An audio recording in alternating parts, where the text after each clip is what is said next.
Welcome back to my YouTube channel ಸ್ನೇಹಿತರೆ. So ಏನಂದರೆ scene actually hybrid ವರ್ಕೌಟ್ನ ನಿಲ್ಲಿಸಲೇಬೇಕಾಗುತ್ತೆ ಗೈಸ್, ಕಾರಣಾಂತರಗಳಿಂದ. ಸೊ ಅದರಿಂದ ಬನ್ನಿ ಏನಕ್ಕೆ, ಏನು ಮುಖ್ಯವಾದ ಕಾರಣ ಏನು ಅಂತ ನಿಮಗೆ ತಿಳಿಸ್ಕೊಡ್ತೀನಿ, ಏನು ಮಾಡ್ತಾಯಿದ್ದೀನಿ ಅಂತ. ಸೊ ಅದರಿಂದ ಬನ್ನಿ ಫಸ್ಟ್ ಮೆಡಿಟೇಷನ್ ಮಾಡೋಣ. ಅದಕ್ಕೂ ಮುಂಚೆ ಅಷ್ಟು ಮೆಡಿಟೇಷನ್ ಮುಖ್ಯ, ಮಿಸ್ ಮಾಡೋಂಗಿಲ್ಲ, ನೋ ಕಾಂಪ್ರಮೈಸ್.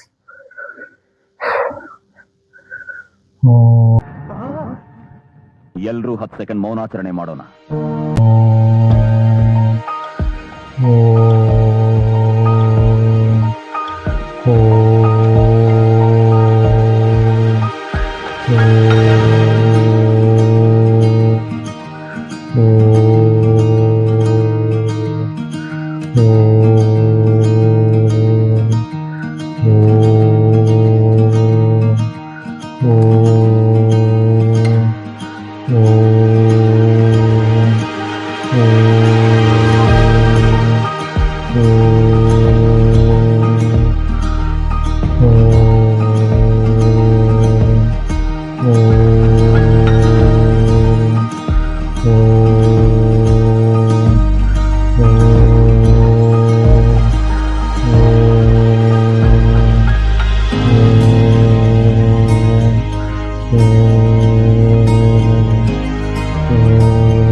ಸೊ ಗೈಸ್, ನೋಡಿದ್ರೆಲ್ಲ ಮುಗೀತು ಮೆಡಿಟೇಷನ್ನ. ಮತ್ತು ಇವಾಗ ಆ್ಯಕ್ಚುಲಿ ಏನಂದರೆ ನಾನು ಜಿಮ್ ಜಾಯ್ನ್ ಆಗಿದ್ದೀನಿ ಗೈಸ್ ಫೈನಲಿ. ಸೊ ಅದರಿಂದ ಸುಮ್ಮನೆ ಮನೇಲಿ ವರ್ಕೌಟ್ ಮಾಡಿ, ಜಿಮ್ಮಲ್ಲಿ ವರ್ಕೌಟ್ ಮಾಡಿದ್ರೆ ಮಸಲ್ ರಿಕವರಿಗೆ ತೊಂದರೆ ಆಗುತ್ತೆ. ಸೊ ಅದರಿಂದ ದಯವಿಟ್ಟು ನೀವು ಈ ಥರ ಫಾಲೋ ಮಾಡಿ. ಜಿಮ್ಗೆ ಹೋಗ್ತಾಯಿದ್ರೆ ಮನೇಲಿ ವರ್ಕೌಟ್ ಮಾಡಿದ್ರೆ ತೊಂದರೆ ಆಗುತ್ತೆ. ಸೊ ಅದರಿಂದ ಒಂದು ರೂಟೀನ್ ಇಟ್ಕೊಳ್ಳಿ, ಒಂದು ಜಿಮ್ಮಲ್ಲಿ ಮಾಡಿ, ಇಲ್ಲಾಂದರೆ ಮನೇಲಿ ಮಾಡಿ. ಎರಡೂ ಮಾಡಿದ್ರೆ ಮಸಲ್ ಗ್ರೋತ್ಗೆ ತೊಂದರೆ ಆಗುತ್ತೆ. ಮತ್ತು ಮೇನಾಗಿ ನಿಮಗೆ ಎನರ್ಜಿನೂ ಅಷ್ಟಿರಲ್ಲ, ತುಂಬಾ ಸುಸ್ತಾದಂಗೆ ಆಗುತ್ತೆ. ಸೊ ಅದರಿಂದ ಗೊತ್ತಿರ್ಬೋದು ಯಾರು ಜಿಮ್ಗೆ ಹೋಗ್ತಾಯಿದ್ದೀರಾ. ಸೊ ಮೇನಾಗಿ ಜಿಮ್ಗೆ ಹೋದ್ರೇ ಜಾಸ್ತಿ ನಿಮ್ಗೆ ಒಂಥರ ಇದು ಬರೋದು, ಡಿಸಿಪ್ಲಿನ್ನು ಅಂತಲೇ ಹೇಳ್ಬೋದು. ಮತ್ತು ಹೆಂಗೆ ನೀವು ಫೋಕಸ್ಡಾಗಿ ನೀವು ಪ್ರತಿಯೊಂದು ನಿಮ್ಮ ಕೆಲಸನ ಡೈಲಿ ಟಾಸ್ಕಿಂಗ್ ಮಾಡಬೇಕು, ಮತ್ತು ಹೆಂಗೆ ನಿಮ್ಮ ಲೈಫ್ ಸ್ಟೈಲ್ನ ಇಂಪ್ರೂವ್ ಮಾಡ್ಕೋಬೋದು ಅಂತ ಪ್ರತಿಯೊಂದರಲ್ಲೂ ನಿಮಗೆ ಯೂಸ್ಫುಲ್ ಆಗುತ್ತೆ. ಅದರಿಂದ ಇಟ್ಸ್ ನಾಟ್ ನಾನೇನೋ ನಿಮಗೆ ಮೋಟಿವೇಶನ್ ಕೊಡಬೇಕು ಅಂತ ಹೇಳ್ತಾ ಇಲ್ಲ, ನೀವು ಅದಕ್ಕೆ ಪ್ರಾಪರಾಗಿ discipline or motivation guys. So actually ಹೇಳಬೇಕು ಅಂದರೆ, ಸೊ ಅದರಿಂದ ನೀವು ಡಿಸಿಪ್ಲಿನ್ ಆಗಿದ್ದು, ಕನ್ಸಿಸ್ಟೆನ್ಸಿನ ಮೇಂಟೈನ್ ಮಾಡಿ, ಫೋಕಸ್ಡ್ ಆಗಿದ್ದು, ಮತ್ತು ಪ್ರತಿ ಒಂದು ದಿವಸನೂ ಅಟ್ಲೀಸ್ಟ್ 1% ಇಂಪ್ರೂವ್ ಮಾಡ್ಕೊತ ಹೋದ್ರೇ ಅದು ಕಾಂಪೌಂಡ್ ಆಗಿ ನಿಮಗೆ ರಿಸಲ್ಟ್ ಸಿಗೋದು ಮೇನಾಗಿ. ಸೊ ಅದರಿಂದ ನಾನು ಅದಕ್ಕೆ ಫೈನಲ್ ಜಿಮ್ ಜಾಯಿನ್ ಆಗಿ ಇವಾಗ ವರ್ಕೌಟ್ ಸ್ಟಾರ್ಟ್ ಮಾಡಿದ್ದೀನಿ ಗೈಸ್. ಇವತ್ತು ಆ್ಯಕ್ಚುಲಿ ಬೈಸೆಪ್ ವರ್ಕೌಟ್ ಮಾಡಿದೆ, ಆಮೇಲೆ ಲ್ಯಾಟ್ಸ್ ಪುಲ್ ಡೌನು, ಆಮೇಲೆ ಡಂಬಲ್ ಪ್ರೆಸ್ ಮಾಡಿದೆ. ಸೊ ಈ ಥರ ಇತ್ತು. ಆ್ಯಕ್ಚುಲಿ ಶೂಟ್ ಮಾಡಬೇಕಾಗಿತ್ತು, ಮಾಡೋಕ್ಕಾಗಲಿಲ್ಲ ಬಿಕಾಸ್ ನನಗೆ ಲೇಟ್ ಆಗೋದು ಬೇರೆ. ಹೋಗಿದ್ದೆ ಆಲ್ಮೋಸ್ಟ್. ಸೊ ಆ ಥರ ಎಕ್ಸ್ಪೀರಿಯನ್ಸ್ ಏನಂದರೆ, ನಂದು ಎಕ್ಸ್ಪೀರಿಯನ್ಸ್ ಯಾವ ಥರ ಇತ್ತು ಅಂದರೆ ತುಂಬಾ ಚೆನ್ನಾಗಿತ್ತು ಗೈಸ್. ಆ್ಯಕ್ಚುಲಿ ನಿನ್ನೆಯಿಂದ ಸ್ಟಾರ್ಟ್ ಮಾಡಿದ್ದು ಜಿಮ್ಗೆ. ಸೊ ನೀವು ಎಷ್ಟೇ ಬ್ಯುಸಿ ಸ್ಟಡಿಲಿರಲಿ, ಏನೇ ಇರಲಿ, ಏನೇ ಕೆಲಸ ಅಥವಾ ಏನೇ ಇರಲಿ, ಯಾಕಂದ್ರೆ ನೀವು ಇವಾಗಿಂದನೇ ನೀವು ಪ್ರಾಪರಾಗಿ ನಿಮ್ಮ ಹೆಲ್ತ್ನ ನೀವು ನೋಡಿಕೊಂಡ್ರೇ ನಿಮ್ಮ ಮುಂದೆ ಫ್ಯೂಚರಲ್ಲಿ ಫ್ಯೂಚರಲ್ಲಿ ನಿಮ್ಮ ಫಿಟ್ಟಾಗಿ ಮತ್ತು ಹೆಲ್ತಿಯಾಗಿ ಇರ್ತೀರ. ಅದಕ್ಕೆ ಮೇನಾಗಿ ನಿಮ್ಮ ಡಯಟ್ ಮೇಲೆ ಫೋಕಸ್ ಮಾಡಿ ಮತ್ತು ವರ್ಕೌಟ್ ಮಾಡಲೇಬೇಕು. ನಿಮ್ಮ ಲೈಫ್ ಸ್ಟೈಲ್ ನೀವು ಇಂಪ್ರೂವ್ ಮಾಡ್ಕೋಬೇಕು ಅಂದರೆ. ಸೊ ಓಕೆನಾ? ಅದರಿಂದ ಸೊ ಏನಂದರೆ ಮೇನಾಗಿ ವರ್ಕೌಟ್ ಇವಾಗ್ಲಿಂದನೇ ಮಾಡಿದ್ರೇ ನಿಮ್ಮ ಮಸಲ್ ಗ್ರೋತ್ಗೆ ಆಗಿರ್ಬೋದು ಮತ್ತು ಹೆಂಗೆ ಫಿಟ್ಟಾಗಿ ಹೆಲ್ತಿಯಾಗಿರ್ತೀರ ಅನ್ನೋದ್ರ ಮೇಲೆ ಡಿಪೆಂಡ್ ಆಗುತ್ತೆ. ಸುಮ್ಮನೆ ಇವಾಗ ಮಾಡ್ದೇನೆ ನೀವು ಸ್ಕಿಪ್ ಮಾಡಿ ಆಮೇಲೆ ಮಾಡ್ತೀನಿ ಅಂತ ಅಂದ್ಕೊಂಡಿದ್ರೆ ಸೊ ತುಂಬ ಟೈಮ್ ವೇಸ್ಟು ಮತ್ತು ನಿಮ್ಮ ನಮಗೆಲ್ಲ ಗೊತ್ತಾಗೋಯ್ತು, ಹೆಲ್ತ್ ಹಾಳಾಗ್ತಾ ಹೋಗುತ್ತೆ ಅದರಿಂದ. ಸೊ ನೀವು ಇವಾಗೇ ಪ್ರಿಕಾಷನ್ಸ್ ತೊಗೊಂಡ್ರೆ ಮುಂದೆ ಏನು ಕಾಯಿಲೆ ಮತ್ತೊಂದು ಕಾಯಿಲೆ ಆಗಿರ್ಬೋದು ಏನೇ ಆಗಿರ್ಬೋದು ಏನೂ ಬರಲ್ಲ ಆ್ಯಕ್ಚುಲಿ ಹೇಳಬೇಕು ಅಂದರೆ. ಸೊ ಇನ್ನು ದಯವಿಟ್ಟು ನೀವು ವರ್ಕೌಟ್ ಮಾಡಿ. ಸೊ ನಿಮಗೆ ಗೊತ್ತಾಗುತ್ತೆ ಎಕ್ಸ್ಪೀರಿಯನ್ಸ್ ಯಾವ ಥರ ಇರುತ್ತೆ ಅಂತ. ಮೇನಾಗಿ ಅದೇ ಅಡ್ರೆನಲಿನ್ ರಶ್ಶು. ಸೊ ಅದರಿಂದ ಎಷ್ಟು ನ್ಯಾಚುರಲ್ ಡೋಪಮಿನ್ ರಿಲೀಸ್ ಆಗುತ್ತೆ ಮತ್ತು ಹೆಂಗೆ ನೀವು ಇನ್ನೂ ಫಿಟ್ಟಾಗಿ ಹೆಲ್ತಿಯಾಗಿರ್ಬೋದು. ಅದಕ್ಕೆ ಮೇನಾಗಿ ಡಿಸಿಪ್ಲಿನ್ನೇ ಮೇನ್ ಇದೆ ಡಿಸಿಪ್ಲಿನ್ನೇ. ಸೊ ನೀವು ಡಿಸಿಪ್ಲಿನ್ ಆಗಿದ್ದು ಎಲ್ಲರೂ ಅನ್ಕೋಬೋದು ಏನು ಜಸ್ಟ್ ಜಿಮ್ಗೆ ಹೋಗೋದು ಬರೀ ಬಾಡಿ ಬಿಲ್ಡಿಂಗ್ ಮಾಡೋಕ್ಕೆ ಮತ್ತೇನೋ ಸುಮ್ಮನೆ ಶೋ ಆಫ್ ಮಾಡೋಕ್ಕೆ ಆ ಥರ ಈ ಥರ ಅಂತ ಅನ್ಕೋತಾರೆ. ಬಟ್ ಅವ್ರಿಗೆ ಗೊತ್ತಿರಲ್ಲ, ಒಂದು ಸತಿನಾದ್ರು ನಿಮ್ಮ ಬಾಡಿನ ಫಿಟ್ಟಾಗಿ ನೋಡಬೇಕು ಅಂತ ಇದ್ದೇ ಇರುತ್ತೆ ಅಲ್ವ. ಇಂಥವ್ರಿಗೆ ಯಾರು ಫಿಟ್ನೆಸ್ ಇದರಲ್ಲಿ ಕಂಟೆಂಟ್ ಕ್ರಿಯೇಟರ್ ಇದ್ದಾರೋ ಅಥವಾ ಯಾರು ಫಿಟ್ನೆಸ್ ಮಾಡ್ತಾಯಿದ್ದೀರಾ ಸೊ ಅವ್ರಿಗೆ ಗೊತ್ತಿರುತ್ತೆ ಆ್ಯಕ್ಚುಲಿ. ಸೊ ಅದರಿಂದ ನೀವು ಮೇನಾಗಿ ನೀವು ಎಷ್ಟು ಸ್ಟ್ರಾಂಗ್ ಆಗಿರ್ತೀರ ಅಷ್ಟೇ ನಿಮ್ಮ ಮೈಂಡ್ ಅಷ್ಟು ಶಾರ್ಪ್ ಆಗಿರುತ್ತೆ ಮತ್ತು ಪ್ರಾಪರಾಗಿ ಫೋಕಸ್ ಮಾಡ್ಬೋದು. ಮತ್ತು ನೀವು ಪ್ರತಿಯೊಂದು ಡೈಲಿ ಟಾಸ್ಕ್ನ ಹೆಂಗೆ ಮಾಡ್ತೀರಾ ಅನ್ನೋದ್ರ ಮೇಲೆ ಡಿಪೆಂಡ್ ಆಗುತ್ತೆ. ಸೊ ಅದರಿಂದ ದಯವಿಟ್ಟು ಯಾರು ಹೊಸ್ದಾಗಿ ವ್ಲಾಗ್ನ ನೋಡ್ತಾ ಇದ್ದಾರೆ ದಯವಿಟ್ಟು ಬೇಗ ಹೋಗಿ ಜಿಮ್ ಜಾಯ್ನ್ ಆಗಿ, ಇಲ್ಲಾಂದರೆ ಸುಮ್ಮನೆ ನಿಮಗೆ ತೊಂದರೆ ಆಗುತ್ತೆ ಫ್ಯೂಚರಲ್ಲಿ. ಸೊ ಅದರಿಂದ ನೀವು ಮೇನಾಗಿ ಫಿಟ್ಟಾಗಿ ಕಾಣಿಸ್ಬೇಕು ಅಂದರೆ ಬೇರೆಯವ್ರು ನೋಡೋ ಆಶ್ಚರ್ಯ ಆಗಬೇಕು. ಏನು ಇಷ್ಟೊಂದು ಡಿಸಿಪ್ಲಿನ್ ಇಷ್ಟೊಂದು ಅಂತ ಆ ಥರ. ಸೊ ಮೇನಾಗಿ ಅದಕ್ಕೆ ಇವಾಗ ಜಿಮ್ಗೆ ಹೋಗ್ತಾ ಇರೋದಕ್ಕೂ ಮೇನ್ ಫೋಕಸ್ ನಮ್ದು ಇರಬೇಕಾಗಿರೋದು ಸ್ಲೀಪ್ ಶೆಡ್ಯೂಲು. ಅದು ಯಾಕಂದರೆ ನಿಮಗೆ ಗೊತ್ತಿರ್ಬೋದು ರಿಕವರಿಗೆ ಪ್ರತಿಯೊಂದಕ್ಕೂ ಇದು ಹೆಲ್ಪ್ ಆಗುತ್ತೆ. ಸೊ ಅದರಿಂದ ಮೇನಾಗಿ ಅದೇ ಮಸಲ್ ರಿಕವರಿಗೆ. ಸೊ ಅದರಿಂದ ದಯವಿಟ್ಟು ನಿಮ್ಮ ಸ್ಲೀಪ್ ಶೆಡ್ಯೂಲ್ನು ಪ್ರಾಪರಾಗಿ ನಾನು ಮುಂಚೆ ವ್ಲಾಗ್ಗಳಲ್ಲಿ ಹೇಳಿರೋ ಥರ ಅದನ್ನ ಪ್ರಾಪರಾಗಿ ಫಿಕ್ಸ್ ಮಾಡ್ಕೊಂಡು ಅದೇ ಟೈಮ್ಗೆ ಪ್ರಾಪರಾಗಿ ಮಲ್ಕೊಂಡು ಅದೇ ಟೈಮ್ಗೆ ಎದ್ದೇಳಿ ಆಯಿತಾ. ಸೊ ಅದರಿಂದ ತುಂಬಾ ನಿಮಗೆ ಸ್ಟ್ರೆಸ್ ಫ್ರೀ ಆಗೂ ಇರುತ್ತೆ. ಸೊ ಅದರಿಂದ ನಿಮಗೆ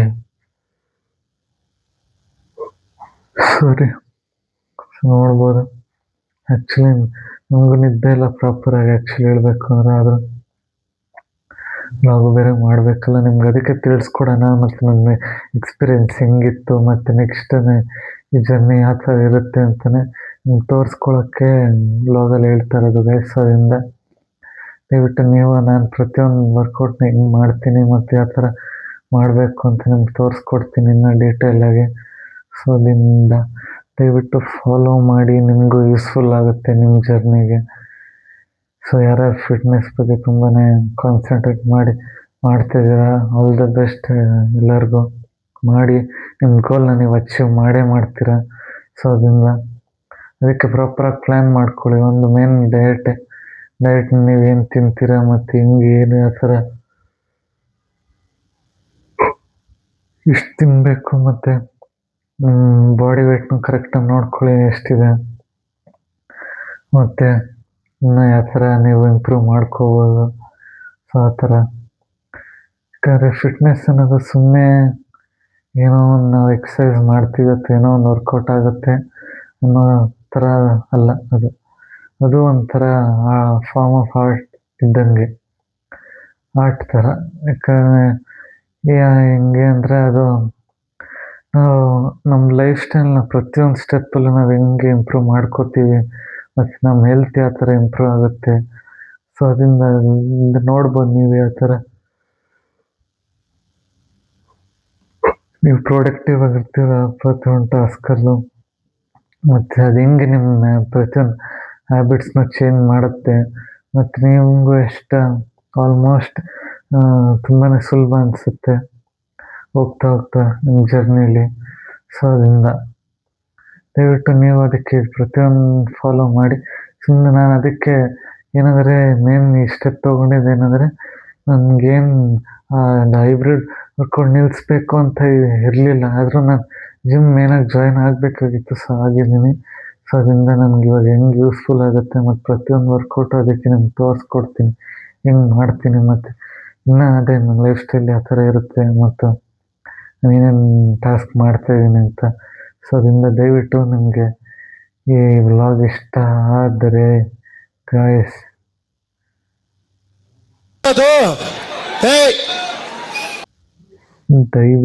ದಯವಿಟ್ಟು ಸಪೋರ್ಟ್ ಮಾಡಿ, ಓಕೆನಾ? ಸೊ ಇನ್ನೊಂದೇನೆಂದರೆ ಮೇನಾಗಿ ನೀರು ಚೆನ್ನಾಗಿ ಕುಡಿಬೇಕು. ಮಿನಿಮಮ್ ಅಂದರೂ 2 to 3 ಲೀಟರ್ಸ್ ನೀವು ನೀರು ಕುಡಿಲೇಬೇಕು ಡೈಲಿ. ಸುಮ್ಮನೆ ಇಲ್ಲ ನಿಮ್ಮ ಬಾಡಿ ಹಿಂಗೆ ಫಂಕ್ಷನ್ ಆಗುತ್ತೆ ಹೇಳಿ, ಅದಕ್ಕೇನು ಬಾಯಿಗೆ ಮಾತಾಡೋಕ್ಕೆ ನೀರು ಬೇಕು ಅಂತ.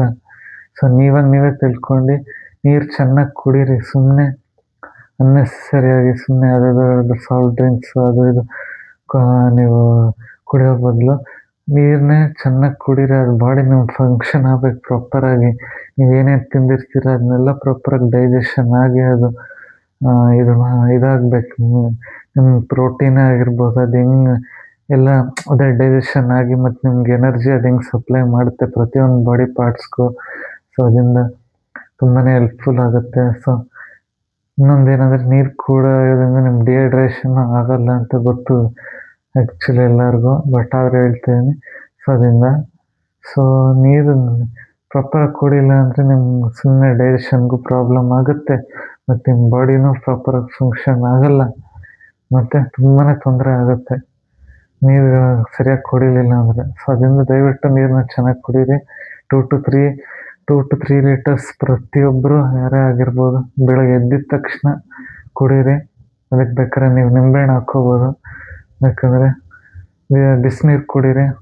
ಅದರಲ್ಲೂ ಬೆಳಗ್ಗೆ ಹೊತ್ತು ಈ ವೆದರ್ಗೆ ಹೇಳ್ತಿರೋದು. ಅದಕ್ಕೆ ಸುಮ್ಮನೆ ಕೋಲ್ಡು ಅಥವಾ ಏನೋ ಜ್ವರನೇ ಆಗಿರ್ಬೋದು, ಏನೋ ಮತ್ತೊಂದು ಬರುತ್ತೆ. ಸೊ ಅದರಿಂದ ದಯವಿಟ್ಟು ಫಾಲೋ ಮಾಡಿ ಈ ಪ್ರತಿಯೊಂದು ಸ್ಟೆಪ್ಸ್ನ ನಾನು ಹೆಂಗೆ ನಿಮಗೆ ತಿಳಿಸ್ಕೊಟ್ಟಿದ್ದೀನಿ. ಸೊ ಅದರಿಂದ ನಿಮಗೂ ಯೂಸ್ಫುಲ್ ಆಗುತ್ತೆ, ನನಗೂ ಯೂಸ್ಫುಲ್ ಆಗುತ್ತೆ ಮತ್ತು ನೀವು ಹೆಲ್ತಿಯಾಗಿರ್ಬೋದು, ಫಿಟ್ಟಾಗಿರ್ಬೋದು. ಈ ವರ್ಕೌಟ್ನ ಪ್ರತಿಯೊಂದು ಯಾರ್ಯಾರು ಮಾಡ್ತಾಯಿದ್ದೀರೋ ನೋಡ್ತಾಯಿದ್ದೀರೋ ಸ್ಟಾರ್ಟಿಂಗಿಂದ ಅಂತ. ಸೊ ಮತ್ತು ನಾನು ಇವಾಗ ನೆಕ್ಸ್ಟ್ ಜಿಮ್ಮಲ್ಲಿ ಯಾವ ಥರ ಮಾಡ್ತೀನಿ ಮತ್ತು ಹೆಂಗೆ ನಂದು ಇಂಪ್ರೂವ್ಮೆಂಟ್ ಇರುತ್ತೆ ಎಲ್ಲ ಪ್ರತಿಯೊಂದು ಡೀಟೇಲ್ ನಿಮಗೆ ತೋರಿಸ್ಕೊಡ್ತೀನಿ ಗಾಯ್ಸ್. ಸೊ ದಯವಿಟ್ಟು ಸಿಟ್ ಬ್ಯಾಕ್ ಮಾಡಿ ಎಂಜಾಯ್ ಮಾಡಿ. ಸೊ ಇವತ್ತಿನ ವ್ಲಾಗ್ ಇನ್ನೂ ಇದೆ ಆ್ಯಕ್ಚುಲಿ, ಇನ್ನೂ ಏನೇನು ನಾನು ಡೈಲಿ ಟಾಸ್ಕ್ ಮಾಡ್ತೀನಿ ಅಂತ ನಿಮಗೆ ತೋರಿಸ್ಕೊಡ್ತೀನಿ. ಅದಕ್ಕೆ ಇದೊಂದು ಕ್ಲಾರಿಟಿ ಕೊಡಬೇಕಾಗಿತ್ತು ಏನಕ್ಕೆ ಸ್ಟಾಪ್ ಮಾಡ್ತಾ ಇರೋದು ಅಂತ. ಎಲ್ಲರೂ ಅನ್ಕೋಬೋದು ಏನು 3 ದಿವಸ ಮಾಡಿ ಇವಾಗ ಯಾಕೆ ಹಿಂಗೆ ಸಡನ್ನಾಗಿ ಸ್ಟಾಪ್ ಮಾಡ್ತಿದ್ದಾನೆ ಅಂತ. ಸೊ ಅದರಿಂದ ಯಾಕಂದರೆ ಇವಾಗ ಹೇಳಬೇಕಲ್ಲ, ಸುಮ್ಮನೆ ಏನೋ ಒಂದು ವ್ಲಾಗ್ ಮಾಡ್ತಾಯಿದ್ದೀನಿ ಅಂತ ಇಲ್ಲದೇ ಇರೋದು ಹೇಳೋಕ್ಕಾಗಲ್ಲ. ಸೊ ಅದರಿಂದ ನೋಡಿದ್ರಲ್ಲ ಹಿಂಗೆ ಇವತ್ತಿನ ಮೆಡಿಟೇಷನ್ ಮಾಡಿದ್ದೀನಿ ಅಂತ. ಮತ್ತು ಇನ್ನು ನಿಮ್ಮ ಪ್ರೋಟೀನ್ ಇಂಟೇಕು ಅಷ್ಟೇ ಯಾವ ಥರ ನಿಮಗೆ ಮೇನಾಗಿ ನೀವು ಕ್ಯಾಲ್ಕುಲೇಟ್ ಮಾಡ್ಕೊಂಡು ನೋಡಿ ನಿಮ್ಮ ಬಾಡಿ ವೇಟ್ ಮೇಲೆ ನೀವು ಎಷ್ಟು ಗ್ರಾಮ್ ಪ್ರೋಟೀನ್ ತಿನ್ನಬೇಕು ಮತ್ತು ಹೆಂಗೆ ನೀವು ಯಾವ ಥರ ನಿಮ್ಮ ಲೈಫ್ ಸ್ಟೈಲ್ನ ಅದಕ್ಕೆ ಫಿಕ್ಸ್ಡಾಗಿ ಇದು ಮಾಡ್ಕೋಬೋದು ಅಂತ. ಸೊ ಅದರಿಂದ ದಯವಿಟ್ಟು ಇಷ್ಟೇ ಸದ್ಯಕ್ಕೆ. ಇವತ್ತು ಜಾಸ್ತಿ ಟೈಮ್ ವೇಸ್ಟ್ ಮಾಡೋದು ಬೇಡ, ಆಲ್ಮೋಸ್ಟ್ ಟೈಮ್ ಆಗಿದೆ, 12 ಗಂಟೆ ಆಗ್ತವೆ. ಸೊ ಅದರಿಂದ ಬನ್ನಿ ಬೇಗ ಇವಾಗ ನೆಕ್ಸ್ಟ್ ಟಾಸ್ಕ್ ಏನಿದೆ, ಒಂದು ರೀಲ್ಸ್ ಶೂಟ್ ಮಾಡಬೇಕು, ನೋಡೋಣ ಯಾವ ಥರ ಮಾಡ್ತೀನಿ ಅಂತ, ಮತ್ತು ವ್ಲಾಗ್ನ ಎಡಿಟ್ ಮಾಡಬೇಕು. ಸೊ ಅದರಿಂದ ಬನ್ನಿ ಬೇಗ ಮುಗಿಸ್ಕೊಳ್ಳೋಣ ಗಾಯ್ಸ್. ಮುಗಿಸ್ಕೊತೀನಿ ನೋಡಿ. ಇದರೊಳಗೆ ಎಷ್ಟು ಯಪ್ಪ ಶೋಲ್ಡರ್ ವರ್ಕೌಟು ಬೇರೆ ಮಾಡಿದೆ ಗಾಯ್ಸ್, ಲ್ಯಾಟ್ರಲ್ ವರ್ಕೌಟು ಕೇಳಲೇಬೇಡಿ ಯಾವ ಥರ ಇತ್ತು ಅಂತ. ಸಿಕ್ ಅಂದ್ಕೊಳ್ಳಿ. ಸಿಟ್ ಬ್ಯಾಕ್ ಮಾಡಿ ಎಂಜಾಯ್ ಮಾಡಿ ಸ್ನೇಹಿತರೇ. ಅಲ್ಲಲ್ಲಲ್ಲಲ್ಲಲ್ಲಲ್ಲ. So guys welcome back guys.